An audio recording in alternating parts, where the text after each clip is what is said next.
On the forest moon of Endor, a squad of stormtroopers scanned the thick wilderness at night, searching for the scout troopers who had lost contact with base command earlier that day. Leading the squad was Imperial Commander Altadan Igar, who, despite his suspicions that the scout troopers were likely dead by now, continued his search regardless, understanding the men under his command were close to the missing scout unit.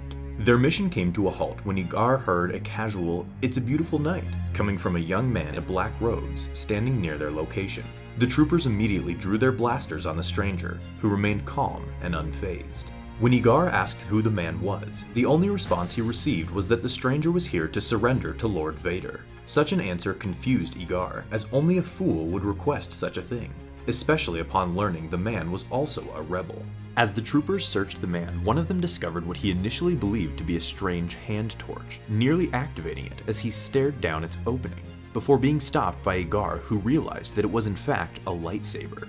As he took the lightsaber hilt, Igar was surprised by how light the weapon was.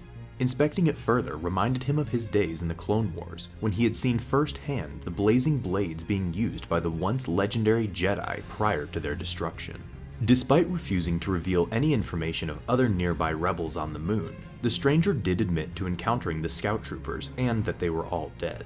As the group moved deeper into the forest to confirm his claims, the stranger asked Igar if he had served with the Jedi back during the Republic.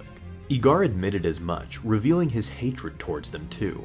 How when he himself was young he idealized serving in the coming galactic war, a conflict of great houses, wizards, and the opportunity to take part among the stars as they changed around him. Yet the reality of war hit him hard.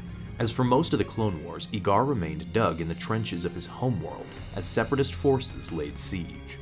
Although the battle was ultimately won when the Jedi general leading his planet's militia forces staged a full charge against the enemy, it was achieved at the expense of many lives. Most of his friends died because of it, with Igar eventually concluding that their sacrifices were not worth such a small victory, as well as believing that the Jedi general's decision to lead the charge was done out of the will of the so-called Force, rather than for any practical, strategic purposes. He believed the galaxy was far better off not being led by those guided by a mystical power few understood. Igar was convinced the Jedi attempted to assassinate the Chancellor, and were so willing to sacrifice lives in battle because they made their decisions based on the will of the Force, rather than fully considering the consequences of their actions on the lives around them.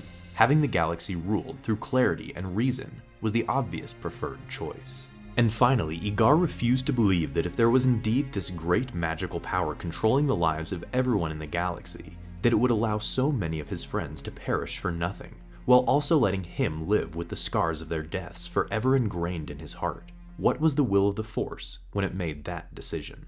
The stranger, who we'll call Luke from now on despite him not revealing his name to the officer, responded that everything in the galaxy was connected, whether it be the Empire birthing from the Republic, or these two men crossing paths now. Everything happened because of countless choices made by those living and dead. In other words, the will of the Force was the power of choice it gave others, and perhaps Igar living to see another day was because he was destined to live for a reason. These comments lingered in Igar's mind as they finally approached the corpses of the scout troopers. While Luke was pointing out where all the bodies were scattered, he was attacked by a stormtrooper who was friends with one of the deceased scout troopers. As Luke was being beaten, he refused to fight back and simply stared at Igar, not for help but as confirmation that he was not surprised that the officer was allowing this to happen. As Igar looked on, he initially considered letting the trooper beat Luke to death, knowing that he himself would have done the same thing as a younger man if it had been his friend killed. He also wondered that if the Force was truly as real as the man being beaten had claimed, would it not come to save him anyway? Surely if he had a destiny to fulfill, he was in no danger. Watching further, Igar focused on Luke's face and realized just how young he was, around the same age that he was when he enlisted to become a soldier during the Clone Wars. He then remembered the look on that Jedi General's face as she prepared them for the final assault, the slight look of doubt on her face before starting the charge. Maybe he had assumed wrong. Igar then told the trooper to stop at once, and that they were going to bring the man back alive. The group returned to the Imperial outpost in silence, with Igar handing both Luke and the lightsaber over to Lord Vader. He had made his choice, a very clear one. He was a soldier of the Empire, and the man in his custody was a rebel. They shared no bond, and the unreasonable thoughts he had had in the forest were a result of his fatigue.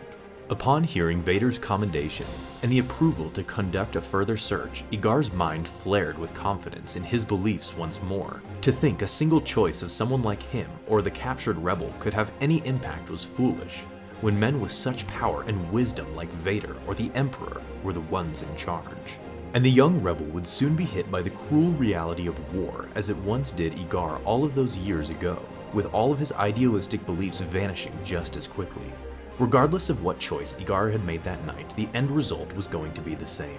The rebel was either going to be a corpse in the forest or a corpse in the vacuum of space after Lord Vader was done with him.